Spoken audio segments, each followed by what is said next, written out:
everybody. Awesome. So yeah, hi, welcome everyone to Ethics in Modern Data. My name is Christine Assef. I'm William Assef. And we're going to talk about bias, transparency, and the impact and ethics in modern data. So just a little bit about myself. Balaji already said that he just knows that I'm a cool person, and that is also absolutely true. However, I am a human resources professional.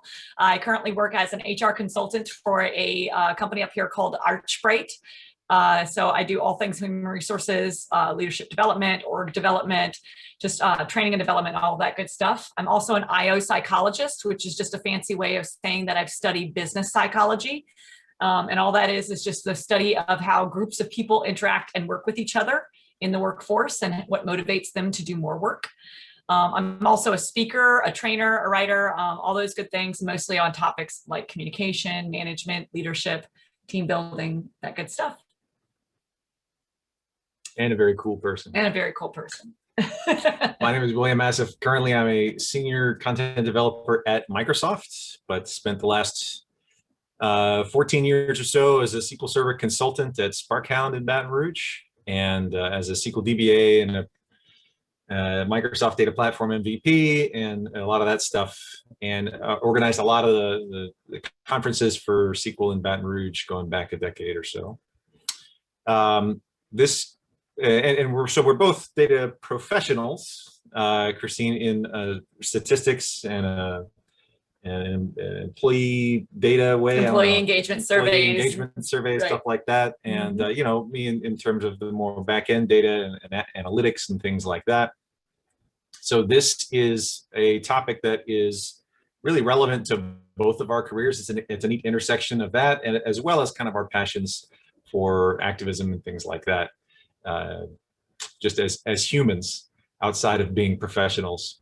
So it's worth noting that while we have our citations throughout the presentation today, our opinions are our own, and that you can download our slide deck. We'll make that available to Balaji and on our blogs with all of our citations and references available in the slide deck. And if you have any questions, we have the chat open. Maybe pause at breaks to do that.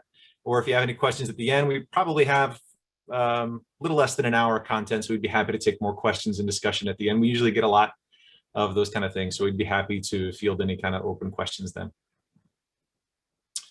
All right, so today we're going to be talking about bias in data analytics and data collection, what we can do to recognize our own bias and fight the perception of bias, and how bias in data has real impact on society. But without context, without understanding historical or time-based biases, both we and our data findings are doomed to parrot bias. So to keep one thing in mind, that this is a lot of this is based on United States history. We try to be as expository as possible and setting all the context here. If you have any questions, again, we're open to requests for clarification and then questions at the end of the presentation. This is one of my favorite webcomic series cartoons called Saturday Morning Breakfast Cereal, with a take on why the robot uprising used spears and rocks, an example of historical bias. So if trained on data, which contains human bias, then of course our data outcomes will learn that bias. Or worse, they're going to amplify it, institutionalize it, and mask it in the trustworthiness of an algorithm. Laura Douglas, who is an AI researcher, defines bias as: bias is an inaccuracy which is systemically incorrect in the same direction. Many algorithms, which are trained to do a human job, will have been trained on human-generated data.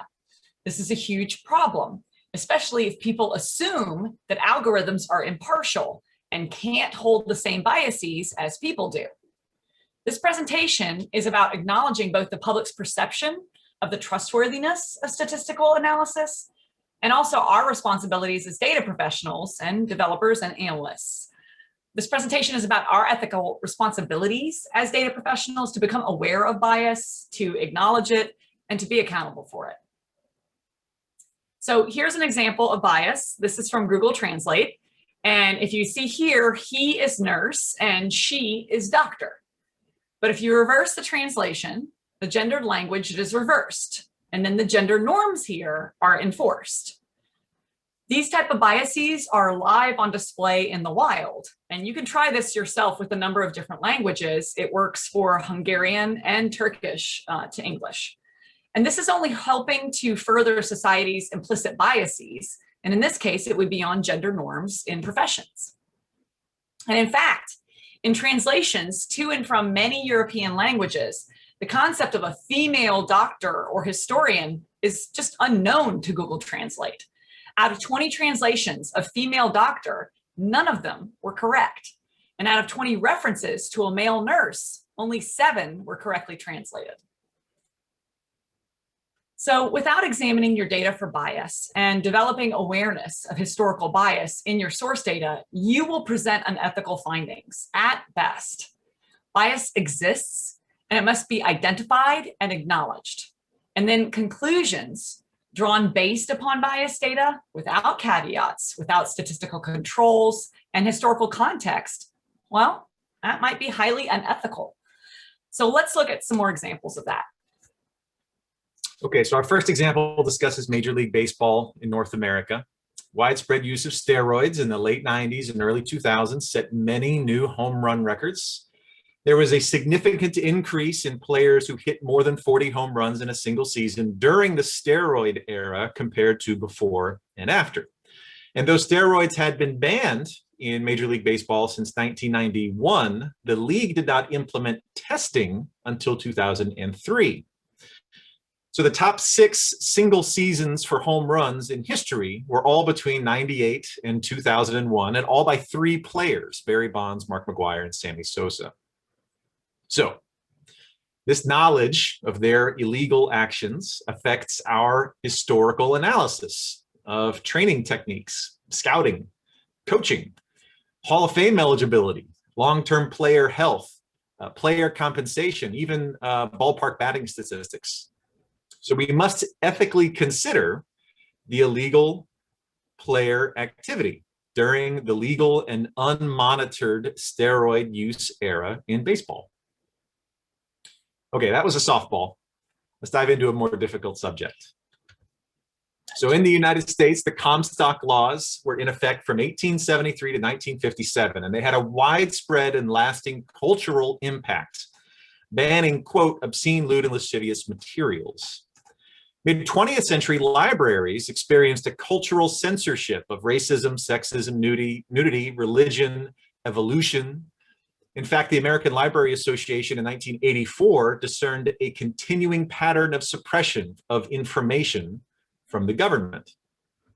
In the 1980s, the Reagan era ushered in a new push to libraries, school boards, and government agencies to censor books. And the media almost invariably yields to that pressure to establish some sort of code of self-regulation and in a sense of self-preservation. So this knowledge affects our historical analysis of all sorts of different data, like book publications and sales, readership, popularity, public sentiment, sociological trends. Even trademark conversations must be aware of, quote, censorship placed on the industry from religious groups, patriots, unions, private businesses, and of course, the government. Just because publications weren't sold or weren't available doesn't mean that the publications didn't exist or that there wasn't public interest in them. By the way, the Comstock laws also prohibited the mailing and sale of contraceptives. And it was not until 1972 that the United States Supreme Court legalized birth control for all citizens, regardless of marital status. So this knowledge affects our historical data on all sorts of American data, like American birth rates, reproductive health history, family planning choices, family size preference, foreign aid, and even public health policy. All right, our third example. There is a statistical, significant, historical, and modern day evidence for race-based bias in federal judicial sentencing. The 1992 review revealed both ethnic and gender biases in sentencing where judges have discretion, but no bias where that discretion is limited. Another study in 2014 found that sentences for Black males in the federal system are nearly 20% longer than those for white males convicted of similar crimes. And the data speaks to two different potential causes. First, the Supreme Court cases U.S. versus Booker and Gall versus United States gave federal judges more discretion in sentencing. And second, studies found bias in prosecutorial discretion, that is, decisions on who to charge and with what severity of charges. Bias in both sentencing discretion by judges on one hand and the prosecutorial discretion by attorneys general on the other contribute to outcomes resulting in racial disparities in our criminal justice system. Perhaps accounting for a judge's discretion, charges with mandatory minimums are disproportionately charged against Black defendants. So, analysis of severity, of length of sentencing, of acquittals, of prosecutorial effectiveness, of evidence collection, interrogation techniques, must all take into account biased outcomes on race. Analysis without this historical context would only reinforce and institutionalize historical racial bias. And drawing conclusions from this data without that context of the legal racial segregation and discrimination in the United States in the 20th century would be highly unethical. So we've seen some examples, but how do we go about identifying and overcoming bias? So data collection is usually provided to us through real-world interactions, which means it contains real-world bias. No data exists in a vacuum.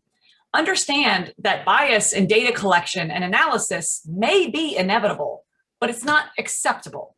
It's not your responsibility to end bias, though that's a worthy cause, but rather to be aware of it.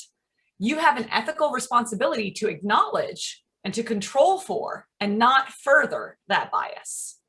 So look at bias as outcomes, not as intents or origins. Outcomes are how bias is measured. The world doesn't care whether we intended to be unbiased. It just cares whether we were or were not biased. So really, it's all about the outcome. So part of our ethical responsibility is looking at our methodologies and processes with the data and knowing its statistical accuracy and inaccuracy. So we're going to look at some statistics, and this is kind of a statistics 101. But first, we're going to start real easy with what is validity and what is reliability. I wonder if I got that right. It did. Okay. Validity is the extent to which a concept or a conclusion or a measurement is well-founded and likely corresponds to something accurate out in the real world. Valid actually derives from the Latin word to mean strong. So we're pretty sure that this is not made up, that it actually exists out there in the world, that it tells a story of something true. But more importantly, validity means we sought out to answer the question, to hit the bullseye. And we're pretty sure that this data, this system, this analysis, that it answers that real world question. Now, reliability is all about consistency. We can do this test, we can run this system, we can predict that this thing is happening over and over again, and we know it to be true. We basically say we have confidence in these results. So how do we predict or prove that something that we've gathered is valid and reliable? Well, through hypothesis testing. Typically, that means that we formulate a hypothesis, we collect the data, we analyze that data, and then we test the hypothesis, and then we draw our conclusions based on that. But if our data is skewed, our analysis will be skewed, and then we may draw incorrect conclusions. So to put it another way, if our collection methods lack credibility and our analysis fails to see all the variables that are in our data, can we truly say that our data is valid and reliable? So the question is, how do we overcome what we don't know? Well, there's a few ways. You can get independent verification by consultants or other business entities, subject matter experts who have outside perspectives, some type of third-party analysis, right? Or simply just more diversity of thought in your analysis. which means including people on your teams who may have different life experiences than your own, who can give you insights into variables that you might have missed. Brad Smith once wrote, "It is difficult to build technology that serves the world without first building a team that reflects the diversity of that world. A more diverse group of researchers and engineers is more likely to recognize and think harder about bias problems that may even impact them personally." In IT, we know we need complex teams to solve complex problems, and we know that diverse teams are more productive. So let's look at some more examples of bias. Now, this isn't the first time actually in this presentation that we're going to mention facial recognition. It's going to be said a little bit throughout what we're going through here. But in January of 2020 in the United Kingdom, 81% of people identified as suspects by the Metropolitan Police facial recognition technology were in fact innocent.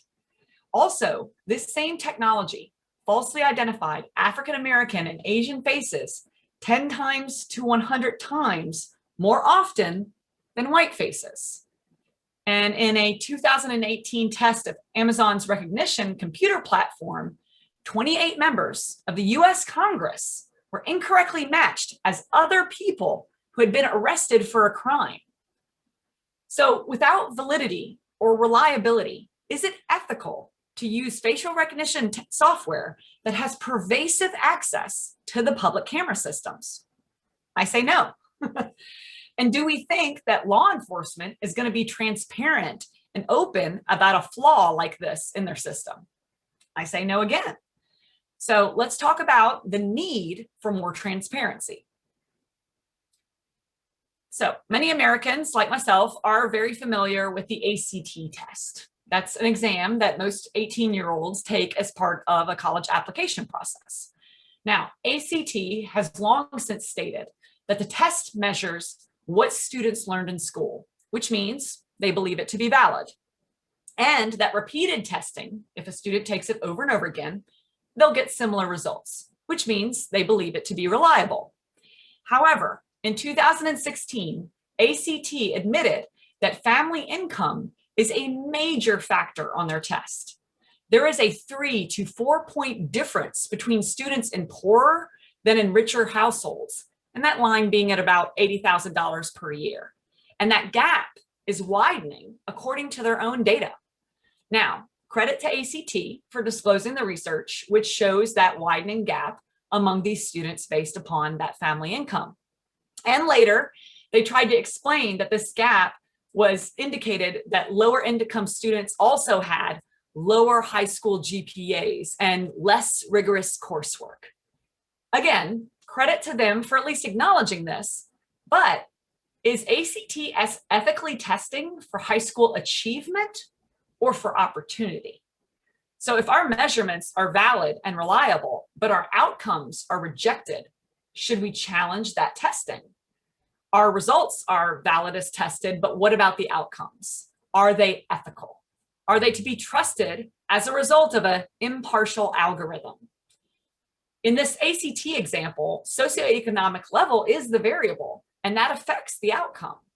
So there are some other variables that you might think would affect an ACT score, things like tutoring, homeschooling, the number of miles a person lives from a very large city, the amount of sleep a student got the night before the exam, males versus females, or maybe the number of hours that student works a part-time job.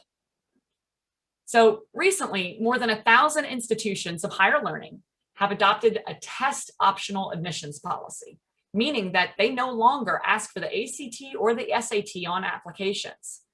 This might question the validity of ACT's test in terms of what colleges want out of that score, given that so many of them now are disregarding its validity. An overwhelming amount of studies that have been done say that the ACT does not predict college graduation outcomes. In fact, a factor that impacts graduation outcomes remains household income. So why don't we just toss out the ACT tests and just except all the students with the highest household income. You could do that, right? That's sarcasm, if y'all didn't catch it. So knowing all the variables that are involved in your analysis is important, just as we saw with the ACT. When conducting analysis, most researchers will review, identify, and map out all of the variables. So let's briefly go through some definitions of some variables, and then I'm going to give you a real-world example to make it clearer. First, understand that the mediators and the confounders are similar, except they affect the direction that they have on the exposure or the outcome. Mediators are considered to be kind of that causal pathway between the exposure and the outcome, which means they seem to kind of naturally occur. Confounders directly affect both the exposure and the outcome. They go to both. Now, moderators are simply interactions that change the size or direction of the effect of the exposure of the outcome. Basically, it just makes the outcome either smaller or larger. And then covariates are just variables that might affect the outcome, but they're really not associated with anything else. You will never find the variables in your data unless you are looking for them. You have to ask yourself, are there any variables that affect my data? There will always be variables that are made apparent when you start to dig. And sometimes you may never see them until after your data collection is complete. So let's look at that real world example now. So we're going to look at the relationship here between poor mothers, which is shown here as maternal deprivation, and low birth weight. Now, we know this to be true. Maternal deprivation, mothers who are poor, tend to give birth to babies with lower birth weight. It's been tested over and over again. And this is based on a study to investigate those trends. And it's from a study in England, and it ran from like 97 to 2008. But why? What are the variables that surround this particular situation? So let's look at those. Mediator here is diet. Now remember, mediator was that causal pathway, said to kind of be naturally occurring. And in this case, diet could be due to just being poor, and having a suboptimal diet of a mother who's nourishing an unborn child means that that baby would be smaller. Usually a mediator variable is something that you can't avoid in your data. It just exists and you just need to be aware of it. Now the confounder variable here is age. Now remember, those confounders affect both the exposure, the poor mothers, as well as the outcome, that low birth weight. Now in our analysis, maternal age may affect poverty, maybe perhaps because the younger a mother is, the less money she has. And so she could just be physically, or she could just be physically less developed than an older adult woman. And therefore, maybe her age is associated with low birth rate. But this could be a variable you could control for. You can ask for mothers of just certain ages, right? Now remember that moderator affects the size or the direction of our outcome. In this case, the moderator is smoking. Now there's an interaction between poor mothers and smoke exposure on that birth weight, meaning that poor mothers tend to smoke, which produce babies that are even smaller. And again, we could control for this if we wanted to. We could look at the data for mothers who don't smoke, or only for those who do, right? Now, lastly, our covariate here is height. Remember, this particular variable is just for the things that we need to account for, because we think they're related to the outcome, but they're not really connected to anything else. Height here could be a factor, but it doesn't really affect the exposure, but maybe the outcome. And again, this is a variable that we could control for in an experiment. If we can or cannot, we might not be able to. But this brings up a great point. When presented with data, you may or may not have the ability to control for your variables. Can you remove some variables and others not? And how do you choose which variables to account for? And then, real important, what is the reasoning behind those decisions? Clearly describing where we think or predict the interactions, the relationships, and the pathways that are in our data, in our work, that's incredibly powerful. Mapping out, reviewing, analyzing all our data for all of the variables that could bias our data can help in mitigating that bias. So let's talk about transparency as a part of overcoming bias. So here's an example. where we have political pollsters that may have altered their data to fit the competition. In a study by the website 538, non-traditional pollsters, like an online survey or an automated system, were allegedly caught standard poll. And in political polling, a gold standard poll is a live person-to-person phone call to an actual voter. Non-traditional political polls are mysteriously more accurate when there is a gold standard poll in the same election. And they are less accurate when there is no gold standard poll. So when there's a gold standard for that election, the non-traditional polls are more accurate. But if there's no gold standard poll for a small election in Alaska, the non-traditional polls were less accurate. So this is an example of a crosstab, a sample from the 538 story. Our picture here is of a crosstab in a political poll. It's a detailed data table of the polling results per demographic breakdown, per question.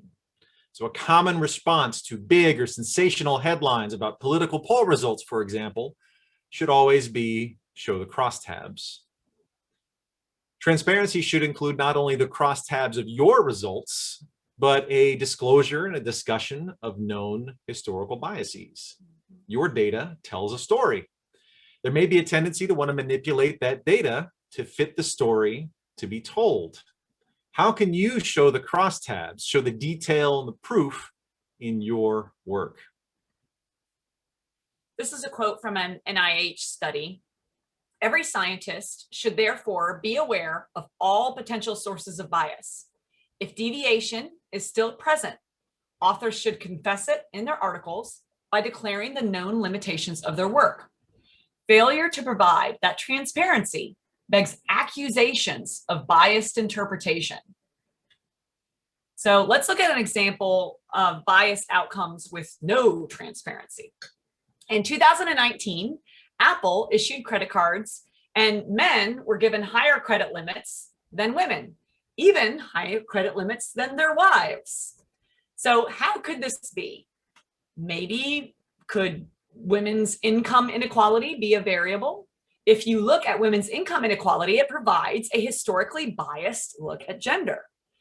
A quote from Wired magazine said, "No one from Apple seemed to be able to describe how the algorithm even worked, let alone justify its output. While Goldman Sachs, the issuing bank for Apple Card, insisted there isn't any gender bias in the algorithm, it failed to offer proof." This is an example of Apple not even being aware of their bias, much less disclosing it publicly, which would have been embarrassing. Apple is now being investigated by regulators, so these kind of errors may result in legal implications. One could be challenged on disparate impact, particularly in employment areas. And we're going to talk about disparate impact a bit later. So you need to be able to support your conclusions. That's why we're talking about steroids and censorship and race and facial recognition and these Apple cards. Transparency to how the algorithm works, at least internally, in the case of competitive intellectual property, is key to acknowledging bias in outcomes. So let's dive deeper into this ethical problem. We've talked about transparency in analysis. Let's talk about ethics in data collection. So this is from a report from the White House in 2014. The keys here are that 1, data will be collected on individuals, and 2, data will not be owned by those individuals. What are our ethical responsibilities in collection and ownership of citizen data? So let's go over a couple of bad examples. You may be familiar with the story about American retailer Target's direct mail campaign for expectant mothers and a furious dad who did not know his teenage daughter was pregnant yet. This quote is from Andrew Pohl, the Target statistician who developed the store's model for predicting and detecting consumers' pregnancies, which were then used to target ads to expectant mothers. We're very conservative about compliance with all privacy laws, but even if you're following the law, you can do things where people get queasy. Ethical collection unethical use, resulting in the violation of privacy for a very sensitive topic. What if this ad had arrived shortly after a miscarriage, for example? It'd be different if Target were, say, sending mailers to people about to buy shoes or school supplies or toys or a car. But a pregnancy? Poll says that even if you're following all the laws and regulations, you may still trip over ethical lines. Let's talk about Cambridge Analytica and Facebook. British firm Cambridge Analytica gathered data on 87 million Facebook users without their consent via what Facebook later labeled the malicious use of a developer system. Any user who took a custom Facebook personality quiz also unknowingly allowed Cambridge Analytica to access their personal data and the personal data, including location, for all of their friends on Facebook. Clearly, unethical collection. CA then used the data to perform digital operations to target future President Trump's 2016 campaign messaging, using, quote, 5,000 points of data on every voter to set a campaign travel schedule platform and to micro-target Facebook users with $1 million a day in ads. Maybe that's not unethical use, but it was based on unethically collected data.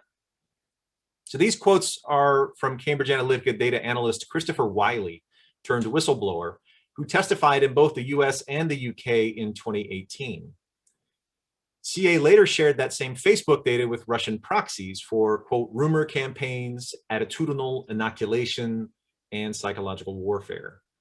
Wiley, when he worked at Cambridge Analytica, did not believe that their collection and analysis was unethical. He does now. So, analysts must be aware of consent mechanisms, both how they were collected and, more logistically, how this data on consent can be incorporated into your future analysis. So where is it recorded, for example, that the user signed off on a privacy policy? Where is it recorded that participants asked to be contacted in the future or to be placed on a do not call list? Are we transparent about our use and potential reuse of that data? Does our approach rely on consumers being gullible or tricking them into giving up personal data? Let's talk more about that potential reuse of data. Control creep refers to data that has been generated with a particular purpose in mind, but then which is repurposed. Can anyone think of a genetic data example that had been identified as having a disparate impact that is now federally banned in the US for use in hiring and is probably on a notice in the break room at your office? Mm-hmm. Better be. It should be. Not that any of us have been there in a couple of years. So for example, employers in the United States use genetic screening starting in the early 1970s to identify potential employees who carried a gene mutation for sickle cell anemia, a very expensive and periodically debilitating genetic disorder that is predominant in African Americans.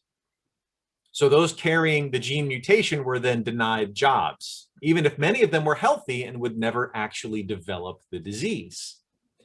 In the United States, the Americans with Disabilities Act of 1990 put an end to sickle cell trait discrimination in employment and its disparate outcomes on race. In the UK, the Equality Act of 2010 provided for the same protections. So similarly, a genetic test for expensive cancers must not be a prerequisite for joining an employer's healthcare coverage. That would be unethical. As personal health data devices and services become more prevalent in our society, let's be aware of potential misuse and discrimination based on predictive health markers. Using financial data for healthcare research is potentially predatory or discriminatory, and vice versa, where only wealthy patients are told about the best and most expensive treatments. This also leads to a relatively new concept of weblining, or the use of financial data to target users for online ads, including childcare, housing, or healthcare. This is a play of words on redlining, which we'll talk about more soon. Financial data may be predatory if lower income consumers are targeted with subprime lending or high interest credit cards or high fee banking advertisements. We should be aware and transparent of potential control creep in the data that we control or analyze. So we'll talk more about weblining later because it can contribute to digitizing a disparate impact. Now, we mentioned this earlier with the Apple Card algorithm having a disparate impact on women and on facial recognition's disparate impact on darker skinned individuals. Most systems, especially selection systems, are built to intend to discriminate, meaning that they're creating distinctions among people. So let me repeat that again. Most systems, selection systems especially, are designed to actually discriminate, to be able to create distinctions among people. But there's various laws about discrimination on the basis of age, gender, race, all of those other protected classes. And these laws are most notably around employment, housing, and public accommodation. In the United States, for example, there are two forms of illegal discrimination. The first being disparate treatment, which is an active discrimination towards individuals. This is usually intentional, a very open bias. It's retaliatory and exclusionary. But then the second one is disparate or adverse impact. And that's a more passive discrimination. And that one's usually towards groups or individuals. And most of the time, we're not aware that they exist in our systems. So in the case of housing discrimination, the doctrine of disparate impact recognizes that implicit biases can produce discriminatory results, even without intent, and allows for such results to be remedied. Analytical models or predictive models must either account for or be aware of past trends or become guilty of continuing and institutionalizing those past trends. Your data analysis must expose and control for disparate impact, or it will contribute to it. So a brief history of redlining, a term used in the United States and Canada to describe once legal housing segregation. Red lines were literally drawn on maps around, quote, undesirable minority neighborhoods, marking them as undesirable or hazardous for financing. This denied federal housing authority insured mortgages to minority families. Literally, it was legalized disparate impact by the federal housing authority. Many of you as young people may have used an FHA subsidized loan to make your first home purchase. We did. Mm-hmm. In the 1930s, the FHA surveyed neighborhoods in 239 cities, color coding them from green for best, blue for still desirable, yellow for, quote, definitely declining, and red for hazardous. The redlined areas were then ones where local lenders considered unsuitable areas for investments because of residents' racial or ethnic demographics. So this is an actual redlining map from 1937 in Philadelphia. Maps like this were used throughout the country. It wasn't really undone in the US until a series of laws in the 1970s required banks to meet the lending needs of low-income neighborhoods. So the American dream of home ownership was denied to baby boomer minorities legally through the 1970s. And that generational gap continues today, 50 years later. 3 out of 4 neighborhoods that were once redlined on government maps 80 years ago continue to struggle economically. And despite laws in place, racial disparate outcomes continue in housing. Quote, 50 years after the Federal Fair Housing Act, African Americans and Latinos continue to be routinely denied conventional mortgage loans at rates far higher than white counterparts. So this is a racial dot map of Baton Rouge. Shows the racial demographic data from the 2010 census. And I know many of you who are in Baton Rouge don't need much help to identify Florida Boulevard, a historical redlining boundary. Let me zoom in without the road names.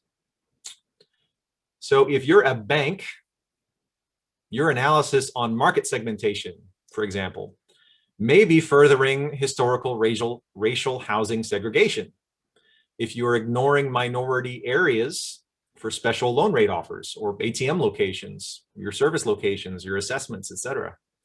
Even if you aren't intending to exclude minorities from your financial services by ignoring 85 years of racial subdividing and all the history before that, you may be extending that historical trend. If, say, despite your best intentions, your outcome was that 80% of your mortgages were written to whites in a majority Black city like Baton Rouge, your bank could only be judged by its outcomes, not by your best intentions.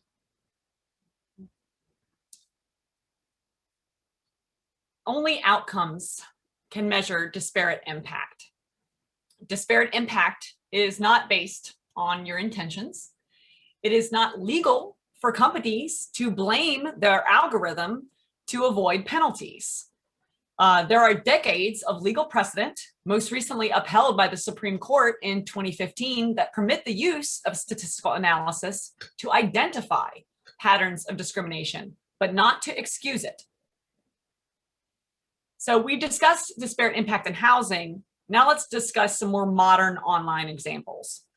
Weblining, or digital redlining, is a segmentation of consumer data based on income.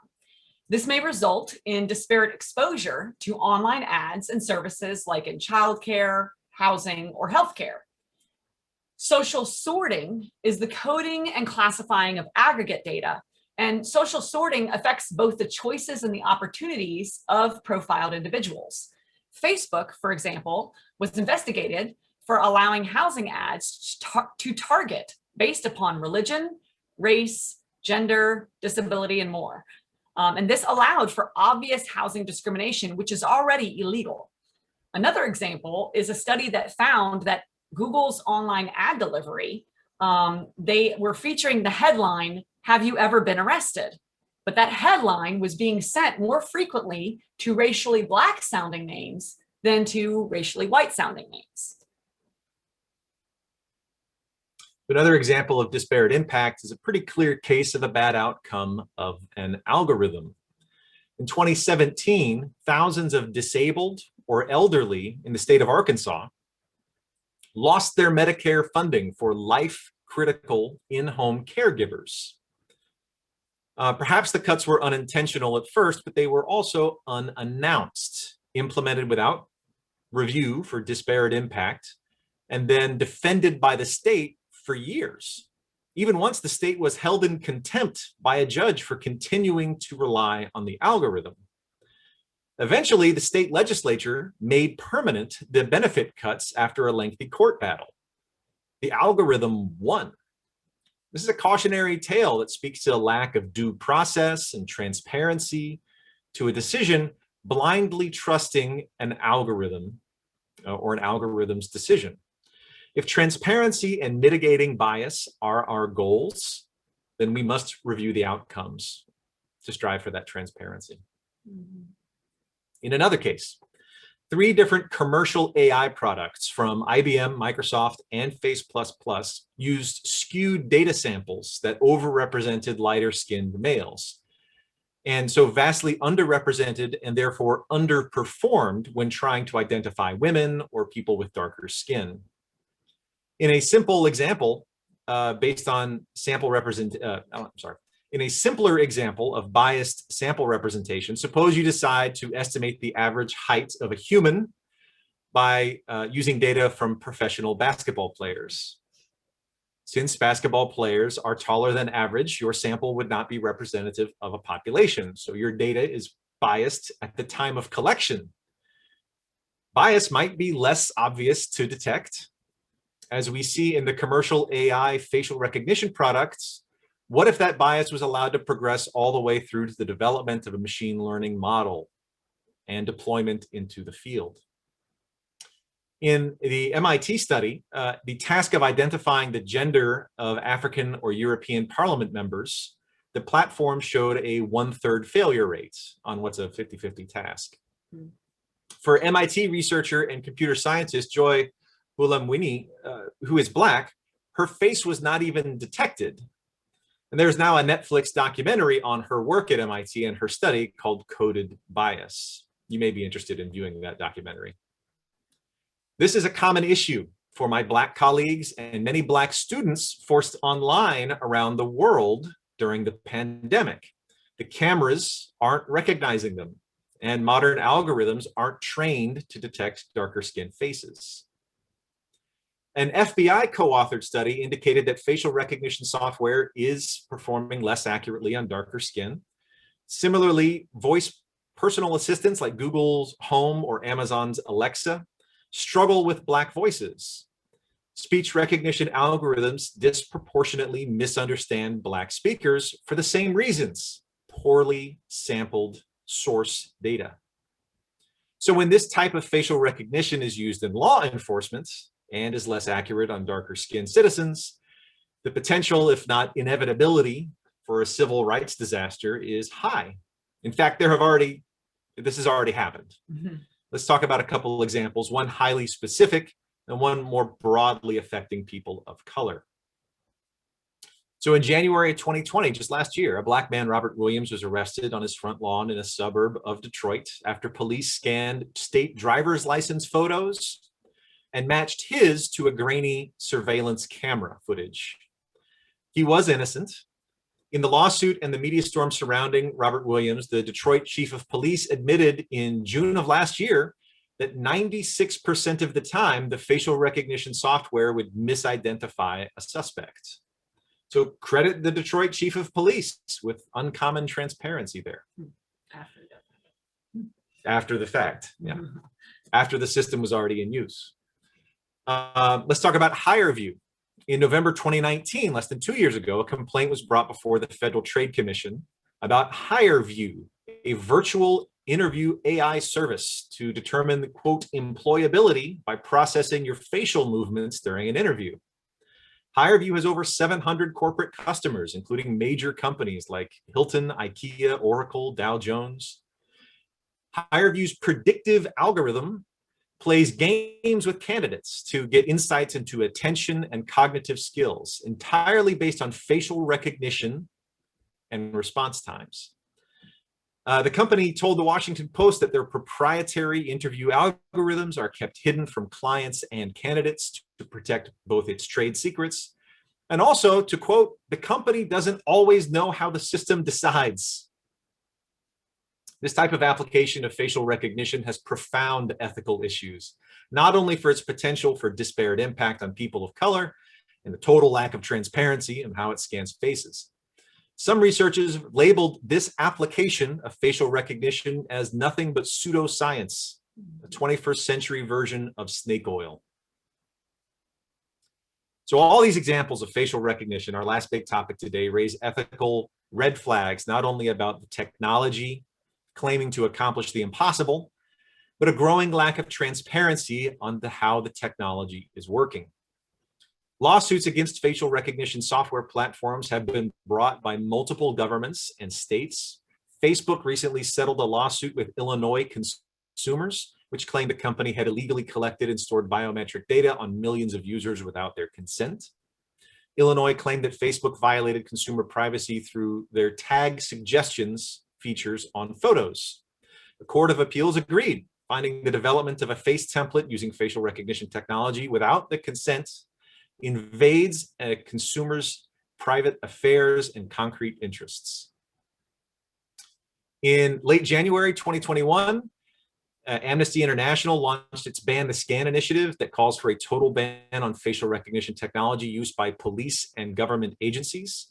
And the Electronic Frontier Foundation advocates for bans on government use of facial recognition tech while protecting private research and development. So some governments are listening. A quick rundown of where facial recognition is being banned or boosted: at least 20 major US cities and 6 states have halted or limited government use of facial recognition technology. Worldwide, Belgium, Luxembourg, and Morocco have publicly opposed facial recognition technology. However, the use of facial recognition has exploded in China, Russia, Israel, Kazakhstan, and other countries for use by police, surveillance, in public transportation, or even in the use of COVID-19 protocol enforcement. In Turkey, for the first time, drones have been trained with facial recognition technology to use lethal force in border security. China remains the world's foremost and notorious player in facial recognition and is aggressively exporting its technology. Look for more news in this space as the use of facial recognition expands in a variety of industries, while governments and regulators often react too slowly to protect civil liberties and privacy. So we know what bias is. We know what it looks like. We know about how bias can create problems for ethical collection and analysis. We know how to look for ethical collection and analysis by understanding disparate impact. And we know that disparate impact does not care about your intentions. So what kind of questions can we ask of ourselves and our teams to avoid ethical pitfalls in data analysis and in collection? How anonymous is our data? Do we have the citizens' consent, either implicitly or explicitly, for the level of anonymity that we have collected? Also, who has access to the data internally? Who has access to the data externally? Does the citizen have access, and is that access revocable? Legally, also, what's the regulatory environment that the citizen exists in? What are our responsibilities and potential liabilities, like GDPR in Europe or the California Consumer Privacy Act? And then, is our data trustworthy? And are its biases understood? Do we have enough context to understand the potential outcomes? So when we presented this topic in May of last year at a virtual conference in Europe, we were asked somewhat incredulously if we were in favor of the regulation of software development. Frankly, yes. Engineers who make bridges need regulated licensing because we don't want bridges collapsing. Doctors need board certifications to make sure people get evidence-based medical care. General contractors need a license and a bond to build a house because we don't want houses collapsing for preventable reasons. From the Therac 25 software bug that caused patients in the 1980s to be inadvertently megadosed with radiation, to the Boeing 737 MAX, and carrying that legacy into an emerging marketplace of machine learning solutions, perhaps we as data professionals specifically and software developers generally, we do need some sort of self-regulation, or at least an ethical commitment to practice. So Oren Etzioni, the CEO of the Allen Institute for Artificial Intelligence and a professor at the University of Washington's Department of Computer Science, has proposed just this: a modified version of the medical doctor's Hippocratic Oath, the oath sworn by generations of doctors to do no harm, etc. He proposed a Hippocratic Oath for artificial intelligence practitioners, which is 11 sentences, but this is at the heart of it. I will consider the impact of my work on fairness in both perpetuating historical biases, which is caused by the blind extrapolation from past data to future predictions, and in creating new conditions that increase economic or other inequality. So Colin Allen, a researcher in cognitive science and history, said something I think we can all agree on. Just as we can envisage machines with increasing degrees of autonomy from human oversight, we can envisage machines whose controls involve increasing degrees of sensitivity to things that matter ethically. Not perfect machines, to be sure, but better. And if we were to summarize the last hour, how can you mitigate bias and perform data analytics ethically? Very simple. When you know better, do better. So thank you very much for being a great audience. We're open to questions now. I see